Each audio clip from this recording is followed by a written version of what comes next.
देखो भैया, कल हम कहाँ तक पढ़े थे? एक्सरसाइज 4.1 में हमने क्वेश्चन कहाँ तक पढ़े थे? 1 नंबर के सारे, जिसमें हमको बताना था जांच करके क्या सवाल जो दे रखे हुए हैं द्विघात समीकरण है या नहीं है ना? ये सारे हो गए थे ना फर्स्ट नंबर के। आज सेकेंड नंबर में बताना है निम्न स्थितियों को द्विघात समीकरण के रूप में निरूपित कीजिए। केवल इनको करना हमें क्या है? द्विघात समीकरण के रूप में लिख के दिखाना है। पहला क्वेश्चन दे रखा हुआ है, एक आयताकार भूखंड का क्षेत्रफल, एक आयताकार भूखंड का क्षेत्रफल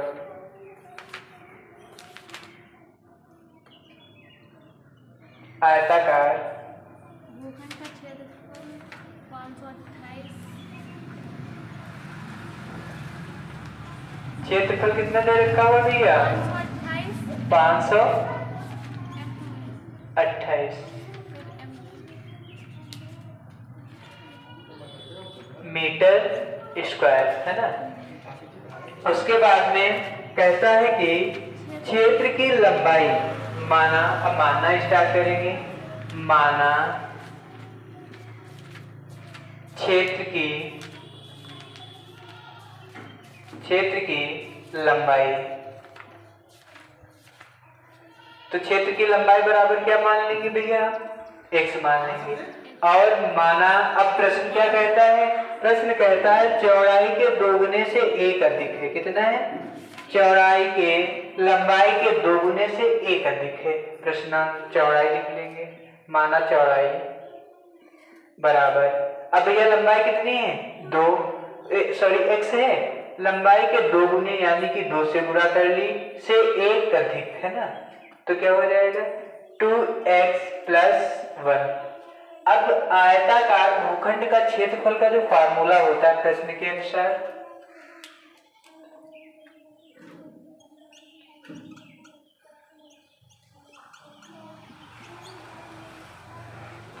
देखो भैया क्या होता है?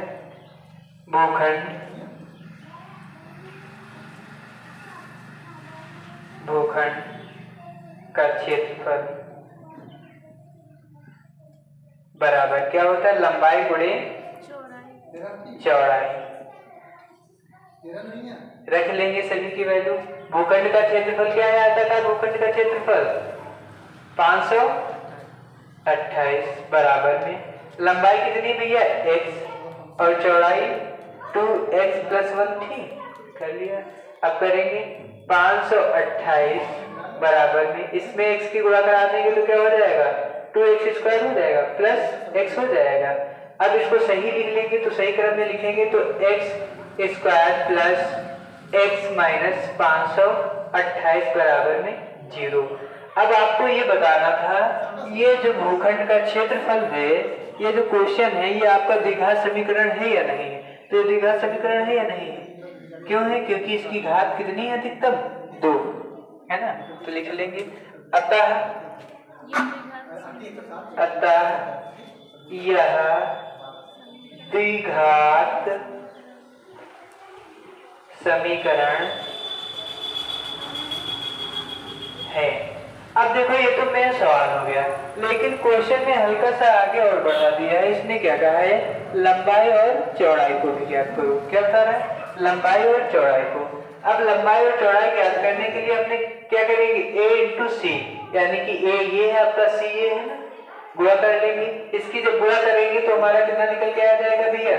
इसकी जब हम गुणा करेंगे तो हमारा निकल के आ जाएगा 1056। कितना निकल के आ जाएगा? 1056। तो 1056 के फैक्टर करके देखेंगे। जब 1056 के फैक्टर भैया करेंगे तो क्या हो जाएगा? 2 × 5 = 10, है ना? 528 फिर करेंगे तो कितना हो जाएगा? 264 फिर करेंगे, 132 फिर करेंगे, ठीक, फिर करेंगे कितना हो जाएगा? 33। उसके बाद में 11, 3 और 11, 2 दूनी 4 दूनी 8 दूनी 16 दूनी 32। अगर 33 से 32 को घटा दे तो प्लस का 1 बच जाएगा ना, ठीक। तो यहाँ पे लिख लेंगे, इसको हम कैसे लिख लेंगे? 2x प्लस के 33x माइनस के 32x माइनस 528 है ना, इक्वल में 0 हो जाएगा। अब इसमें ये एक पद बन रहा है, एक पद ये बन रहा है। अब देखो इसमें कॉमन क्या मिल रहा है, इसमें कॉमन x मिल रहा है ना, फिर x को कॉमन करेंगे तो भैया क्या बच जाएगा 2x प्लस 33। अब भैया यहाँ पे माइनस, यहाँ पे दोनों में माइनस लगा, लेकिन हमें यहाँ पे प्लस बचाना है ना, तो यहाँ पे माइनस के भैया 16 कॉमन कर लेंगे तो क्या बच जाएगा 2x प्लस 33 बराबर में 0 हो गया। अब देखो इसके आगे सॉल्व करेंगे, इसके आगे क्या करेंगे, एक ब्रैकेट में आपका कितना हो जाएगा 2x प्लस 33, दूसरे ब्रैकेट में क्या हो जाएगा x माइनस 16, ये हो गया इक्वल में 0। दोनों ब्रैकेट को ओपन करेंगे तो भैया क्या हो जाएगा 2x प्लस 33 इक्वल में 0, ये हो जाएगा 2x इक्वल में माइनस के 33, यहाँ पे x कॉमन कर लिया जाएगा तो माइनस 33 अपान में 2, ये हो गया। ये माइनस का है तो इसको नहीं सॉल्व करेंगे, इसको ऐसे छोड़ देंगे। आप देखते हैं कि ये प्लस में आएगा x माइनस 16 इक्वल में 0, x इक्वल में 16 हो गया, ये प्लस का हो गया भैया। तो लंबाई हमने क्या मानी थी x, तो x बराबर कितना बेटा निकल के आ गया मेरा 16। अब लेकिन रह गया हमें चौड़ाई निकालनी है, तो चौड़ाई में ये वाले को इस जगह पे मान रखेंगे तो क्या रखेंगे 2x की जगह पे 16 हो जाएगा, प्लस में कितना हो जाएगा 1 हो जाएगा, 16 तो ना 32 से 33, तो चौड़ाई भैया कितनी निकल के आ गई, लंबाई कितनी निकल के आई 16 और चौड़ाई कितनी निकल के आई 33, समझ में आया।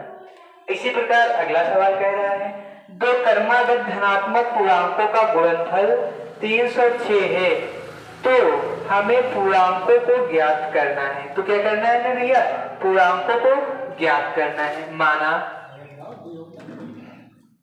सिर्फ कर देना यहां तक, माना दो क्रमागत,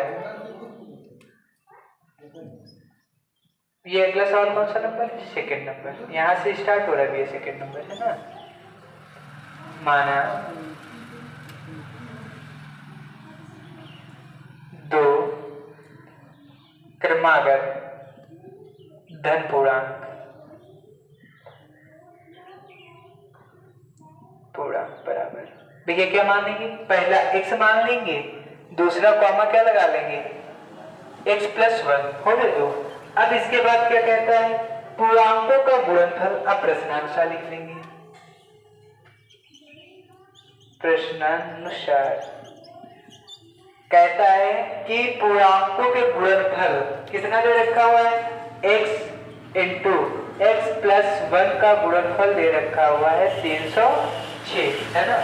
अब इसको सॉल्व करेंगे तो क्या हो जाएगा बेटा, यहाँ पे x का x स्क्वायर हो जाएगा प्लस x हो जाएगा, इक्वल में कितना हो जाएगा 306 हो जाएगा। अब देखो इसको ऐसे कर लेंगे x square plus x minus 306 बराबर में 0 हो जाएगा। अब इसी प्रक्रिया इसमें भी करेंगे, ऐसी कोई डिजिट हमको निकाल के लानी है कि इसमें क्या हो आपका जोड़ने और घटाने पर कितना बचे 1 बच जाए और गुणा करने पर कितना हो जाए 306 हो जाए। तो ऐसा करने के लिए हम सबसे पहले क्या करते हैं भैया, गुणनखंड करके चेक करते हैं। तो गुणनखंड करेंगे 306 के तो कितना हो जाएगा 2 एकम 2, 2 पंचे 10 को, ठीक।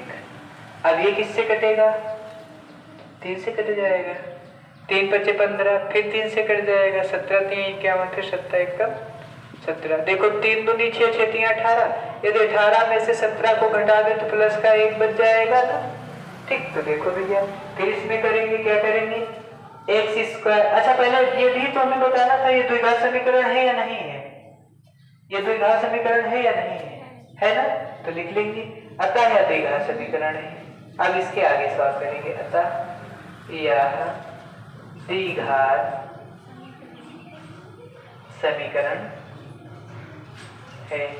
तो अब इसको आगे सॉल्व करेंगे, आगे बढ़ेंगे तो क्या हो जाएगा बेटा, यहाँ पे x square plus 18x minus 17x minus 306 equal में 0। यहाँ पे 2 पद बन रहे हैं, यहाँ पे 2 पद बन रहे हैं, इन दोनों में भैया क्या कॉमन मिला है, ओनली वन एक्स कॉमन मिला। क्या मिला है, एक्स कॉमन कर लिया तो यहाँ पे क्या होता है एक्स प्लस 18 और यहाँ पर क्या कॉमन मिला 17 कॉमन मिल गया माइनस का, तो यहाँ पे क्या होता है एक्स प्लस 18 इक्वल में 0।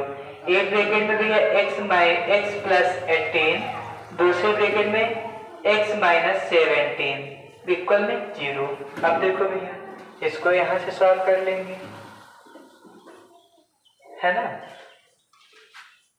तो इसको जो सॉल्व करेंगे भैया तो क्या हो जाएगा x प्लस 18 इक्वल 0, तो x इक्वल में कितना हो जाएगा माइनस का 18। उसके बाद में x माइनस 17 इक्वल में 0, तो x इक्वल में क्या हो जाएगा 17 हो जाएगा ना। अभी हमने क्या बताया था कि हम जो है माइनस वाली संख्या को नहीं लिखेंगे, ये माइनस में है तो इसको ले लेंगे। तो पहली क्रमागत संख्या कौन सी हो गई 17 हो गई। अब दूसरी हमने क्या माना था x प्लस क्या माना था 1 माना था, तो यहाँ पे क्या हो जाएगा x का मान 17 प्लस 1 तो कितना हो जाएगा 18। तो दोनों क्रमागत संख्या क्या हो गई, क्रमागत संख्या क्या हो गई 17 और 18 यही हो गई ना, है ना। अब नेक्स्ट देखो 3 नंबर का सवाल। 3 नंबर में क्या कहता है, 3 नंबर कहता है रोहन की माँ 26 वर्ष बड़ी है, रोहन की माँ 26 वर्ष बड़ी है, ठीक। उसके बाद कहता है कि उनकी आयु का गुणनफल अब से 3 वर्ष बाद 360 हो जाएगी। हमें रोहन की वर्तमान आयु ज्ञात करनी है ना, हमें वर्तमान आयु रोहन की पता है, नहीं पता ना, तो लिख लेंगे माना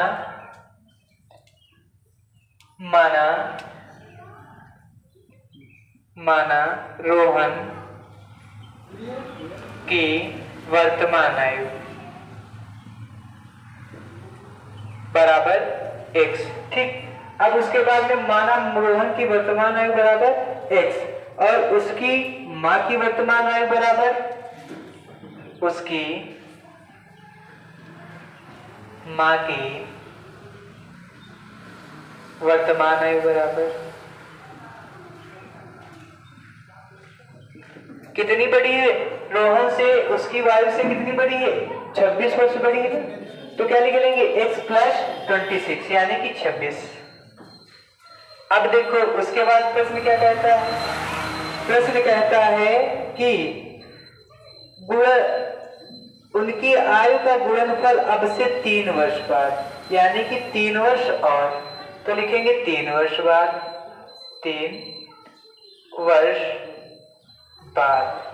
3 वर्ष बाद यानी कि अगर पहले होता तो घटाते, अब बाद में है तो जोड़ेंगे। आज से 3 वर्ष हम बता दें, आज 4 साल के हैं, बता दें 3 साल बाद कितने वर्ष के होंगे, तो 3 जोड़ जाओ, जोड़ोगे ना तभी तो हम 7 वर्ष के होंगे। तो भैया लिख लेंगे x प्लस 3। यहाँ तक भैया समझ में आया, भैया यहाँ तक समझ में आया। अब 3 वर्ष बाद उसकी माँ की आयु, अब क्या कह रहा है कि उसके बाद में 3 वर्ष बाद माँ की आयु, ये रोहन की आयु हो गई। उसके बाद में यहाँ से देखिए 3 वर्ष बाद रोहन की माँ की आयु, माँ की आयु, जब रोहन की माँ की आयु ज्ञात करेंगे 3 वर्ष बाद, बेटा हमारे पास क्या था x प्लस 26 प्लस 3 हो जाएगा भाई, 3 वर्ष बाद ज्ञात करेंगे तो क्या हो जाएगी उसकी टोटल आयु रोहन की माँ की x प्लस 29 हो जाएगी। अब देखो इसके आगे प्रश्नानुसार क्या हो जाएगा, प्रश्नानुसार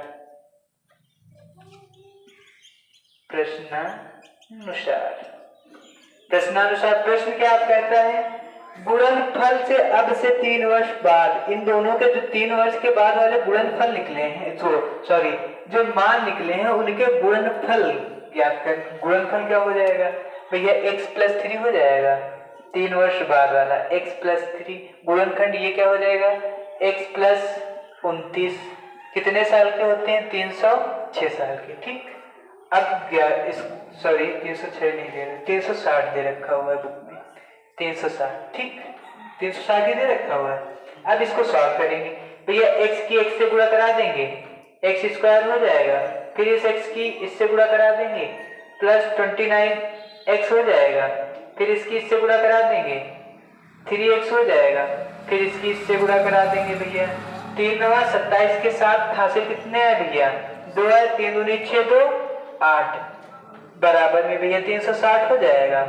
करेंगे x स्क्वायर प्लस 29 3 कितना होता है भैया 32 हो जाता है, लिख लो 32x प्लस 87 माइनस 360। अब भैया इसको फिर सॉल्व करेंगे एक्स स्क्वायर प्लस 32x इसमें से 87 360 से जो है 87 को भैया हम लोग घटा देते हैं तो कितना बचता है 273। कितना बचता है 273 माइनस 273 इक्वल में 0। अब भैया ये द्विघात समीकरण है या नहीं पहले ये बताना है हमको। X square plus 32x minus 273 क्या हो जाएगा द्विघात समीकरण है, लिख लो भैया फिर। अतः यह समीकरण द्विघात समीकरण है। अतः यह समीकरण द्विघात समीकरण है। ओके, अब इसके बाद में फिर बता रहा है कि आप लोगों को इसकी दोनों की अलग अलग वायु ज्ञात करनी है। देखो ये बता रहा है रोहन की वर्तमान आयु, केवल रोहन की वर्तमान आयु ज्ञात करनी, तो रोहन की ज्ञात कर देंगे। कैसे ज्ञात करेंगे 273 के फिर हम लोग गुणनखंड करेंगे, क्या करेंगे फैक्टर करेंगे। 273 के गुणनखंड करेंगे तो क्या हो जाएगा 2 7 3 3 से काटो 3 9 27 3 एकम 3 फिर 7 से काटो 13 7 91। अब देखो 7 21 21 में से जो अगर 13 निकल जाए तो कितना बच जाएगा 21। जोड़ने और घटाने पर कितना आना चाहिए हमारा यहाँ पर 32 आना चाहिए और गुणा करने पर इतना होना चाहिए 13 7 91।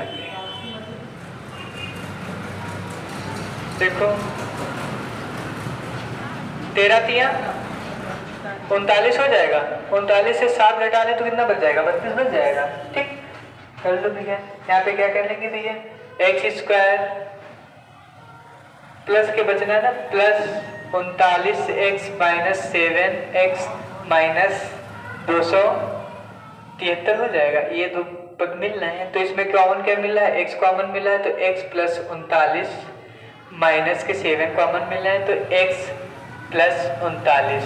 ठीक, यहाँ पे क्या हो जाएगा x प्लस 39 एक ब्रैकेट में, दूसरे ब्रैकेट में क्या हो जाएगा भैया x माइनस 7 एक ब्रैकेट में बराबर 0। अब भैया ये वाला उठाएंगे तो माइनस हो जाएगा तो प्लस वाला निकालना है तो ये ब्रैकेट खोल लेंगे x माइनस 7 इक्वल में 0 तो क्या हो जाएगा x इक्वल में 7। तो रोहन की वर्तमान आयु भैया कितनी निकल के आई 7 निकल के आई। आगे देखो अगला 4 नंबर क्वेश्चन देखो क्या दे रखा हुआ है आप लोगों का। 4 नंबर क्वेश्चन कहता है कि एक रेलगाड़ी 480 किलोमीटर की दूरी समान चाल से तय करती है। उसके बाद में यदि इसकी चाल 8 किलोमीटर प्रति घंटा कम हो तो वह उसी दूरी को तय करने में 3 घंटे अधिक लेती है। हमें रेलगाड़ी की चाल को ज्ञात करना है। ठीक, अब देखो भैया इसको इतना अलग कर देते हैं पोर्शन जिसमें समझ में आए। ये अलग हो गया। अब यहाँ पे 4 नंबर हो गया। 4 नंबर देखो माना, सबसे पहले मान लेंगे माना रेलगाड़ी की चाल बराबर, माना रेल गाड़ी की चाल बराबर x किलोमीटर प्रति घंटा। क्या मान लेंगे x किलोमीटर प्रति घंटा। अभी हमें कुछ पता नहीं। उसके बाद में रेलगाड़ी द्वारा तय की गई दूरी बराबर क्या हो जाएगा रेल गाड़ी द्वारा तय की गई दूरी, तय की गई दूरी कितनी है भैया 480 किलोमीटर है ना। अब हमें निकालना क्या है चाल, तो चाल बराबर दूरी बटे समय होता है, लेकिन यहाँ पर हमें निकालना क्या है समय। तो समय बराबर जो हमारा फार्मूला हो जाता है दूरी बटे में चाल। समय बराबर क्या फार्मूला हो जाता है भैया दूरी बटे में चाल। तय की गई दूरी इतनी हो गई, चाल कितनी हो गई इतनी हो गई। तो अब क्या निकालना है लिया गया समय 480 किलोमीटर की दूरी तय करने में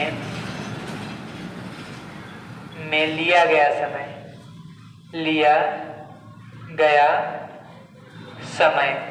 तो भैया कितना हो जाएगा, दूरी बटे समय हो जाएगा, समय बराबर में दूरी बटे चाल हो जाता है, यानी कि 480 बटे में x हो जाएगा, यही तो हो जाएगा। अब समय किस में लिखा जाता है, सदैव घंटा में लिखा जाता है। किस में लिखा जाता है, घंटे में। तो कितना समय निकला भैया, 480 बटे x घंटा। यदि अब इसके बाद में क्या कहता है, यदि इसकी चाल 8 घंटे कम हो, 8 किलोमीटर प्रति घंटे कम हो, तो भैया इसकी चाल हमने कितनी ली थी पहले, x। 8 घंटे की कम चाल के अनुसार 8 घंटे कम चाल के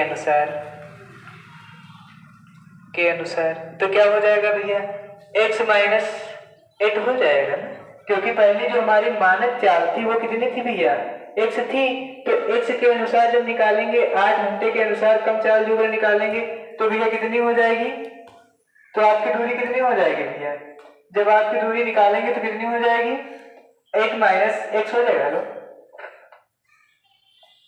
हेलो देखो क्या हो जाएगा, 8x माइनस 8 हो जाएगा। जब x माइनस 8 हो जाएगा तो उसके आगे भी ये क्या हो जाएगा आपका। अब फिर हम इसको 480 किलोमीटर की दूरी तय कर रही है हमारी ना, तो 480 किलोमीटर तय करने में फिर समय जो लग रहा है वो देखेंगे, पुनः यही लिख लेंगे। 480 किलोमीटर की दूरी तय करने में लिया गया समय। सर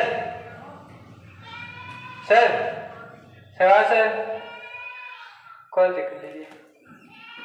उसके बाद में इसके लिए करेंगे तो क्या हो जाएगा, फिर भैया यही हो जाएगा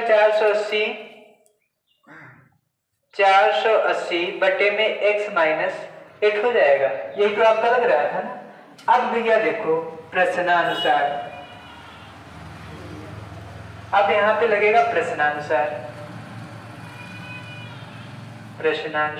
अब प्रश्न क्या कहता है, इसके आगे प्रश्न कहता है कि अगर उस दूरी को तय कर रहे हैं, तय करने में कितना समय लेगा, 3 घंटे अधिक समय लेगा। कितना लेगा, 3 घंटे अधिक समय लेगा।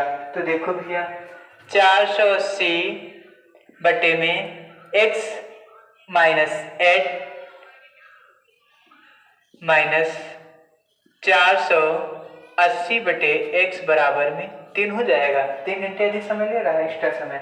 अब भैया आपस में सबसे पहले क्या रिलेट करेंगे, इन दोनों के हर बराबर करेंगे। एलसीएम निकालते हैं, किसी बिंदु को जोड़ने और घटाने से पहले क्या निकालते हैं, एलसीएम निकाल के उनके हर को बराबर करते हैं ना। हर को बराबर करेंगे तो इसमें कितना हो जाएगा, 480x माइनस 480 ब्रैकेट में x माइनस 8 बटे में कितना हो जाएगा, x square minus 8x equal में 3 हो जाएगा। इसकी इससे गुणा करा देंगे भैया तो कितना हो जाएगा, 480x माइनस 480x माइनस, इसकी गुणा कर लेंगे, माइनस माइनस प्लस हो जाएगा ना भैया। गुणा कर लेंगे, 8 0 0 28 64 के 4 हासिल आए भैया 6, 8 चौकू 32 और 6 32 38 होते हैं ना। तो कितना हो जाएगा भैया, 3840 बराबर में जगह कम पड़ गई है। देखो 3x स्क्वायर माइनस 8 24x हो जाएगा। अब ये x कट जाएंगे ना, तो आपका क्या बच जाएगा, 3x स्क्वायर माइनस 24x, ठीक, माइनस 3840 बराबर में 0। अच्छा ये बताओ अब ये द्विघात समीकरण निकल के आई या नहीं है, द्विघात समीकरण है या नहीं है, तो लिख लो। अतः यह समीकरण द्विघात समीकरण है। अतः यह समीकरण द्विघात समीकरण है। Okay, any doubt? अगर अब इसमें जो अगर समय पूछे, चाल पूछता ना, तो अब इसके आगे आप लोग हल करके लाओगे, कल हमें दिखाओगे आके कि क्या समय निकला था। ठीक, इतना आ गया आपको समझ में? बाकी जो भी आप लोगों को, जो भी जिस भी सवाल में आप लोगों को दिक्कत जाती है, आप लोग कमेंट करिए, उस क्वेश्चन का सलूशन आप लोगों को मिलता रहेगा। लाइक सब्सक्राइब भी करते रहो, मत करिए।